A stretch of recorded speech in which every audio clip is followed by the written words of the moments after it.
প্রত্যেক ফটোগ্রাফারই জীবনে এমন কিছু ক্লায়েন্টের কল পেয়ে থাকেন। হ্যালো, আপনারা কি বিয়ের ছবি ভিডিও তোলেন?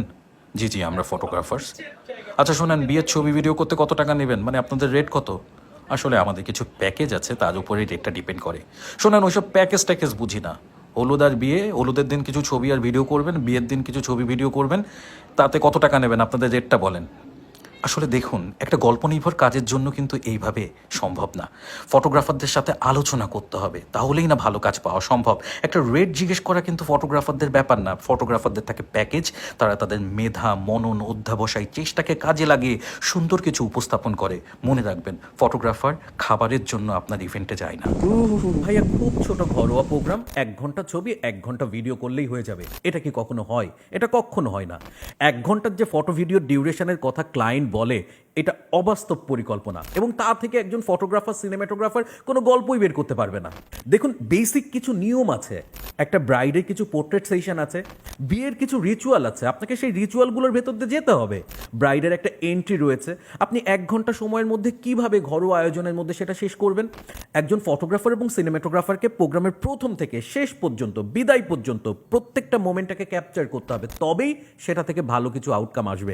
যদিও এখন রিলসের যুগ, অনেক ক্লায়েন্ট জাস্ট 1.5 মিনিটের, অর্থাৎ 90 সেকেন্ডের একটা রিলসেই খুশি হয়ে যায়। বাট ফটোগ্রাফি, সিনেমাটোগ্রাফি কিন্তু শুধু রিলস না, এটা কিন্তু গল্প। আপনাকে অবশ্যই মনে রাখতে হবে, মাত্র 1 ঘন্টায় কোনো ফটোগ্রাফার, সিনেমাটোগ্রাফার কোনো ম্যাজিক করতে পারবে না। আপনাকে অবশ্যই একটা ডের জন্য ফটোগ্রাফার, সিনেমাটোগ্রাফার হায়ার করতে হবে, তাহলেই আপনি ভালো আউটকাম পাবেন। আর যদি রিলস নিয়েই খুশি হয়ে থাকেন, তাহলে প্রফেশনালসদের ডাকার দরকার নেই। ভাই বোনরা মোবাইল থেকে, আইফোন দিয়ে ভিডিও করবে, তা থেকেই একটা গান বসিয়ে দিলে হবে। কিন্তু গল্প পেতে গেলে আপনাকে অবশ্যই পুরো দিনের জন্য একজন ফটোগ্রাফার, সিনেমাটোগ্রাফার হায়ার করা উচিত। আপনি কি স্বাধীন? দেশ স্বাধীন মানেই যে আপনি স্বাধীন, এটা আপনি বলতে পারেন না। আপনি যদি স্বাধীন হয়ে থাকেন, তাহলে আপনার বুকে হাত দিয়ে প্রশ্ন করতে হবে আসলেই আপনি স্বাধীন কিনা। যারা ফটোগ্রাফার, তারা কিন্তু স্বাধীন।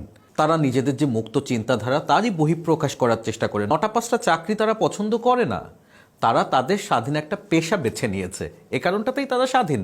আপনাকে হ্যাপি হতে গেলে অবশ্যই ফ্রিডম উপভোগ করতে হবে।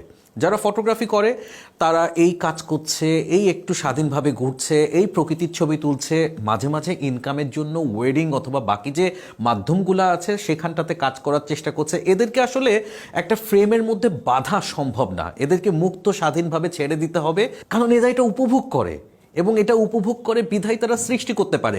আপনি যদি সৃষ্টি করতে চান, অবশ্যই আপনাকে স্বাধীন হতে হবে। আপনাকে ফ্রিডম, একটা লাইফ উপভোগ করতে হবে। আর আপনি যদি স্বাধীন হতে না পারেন, আপনি যদি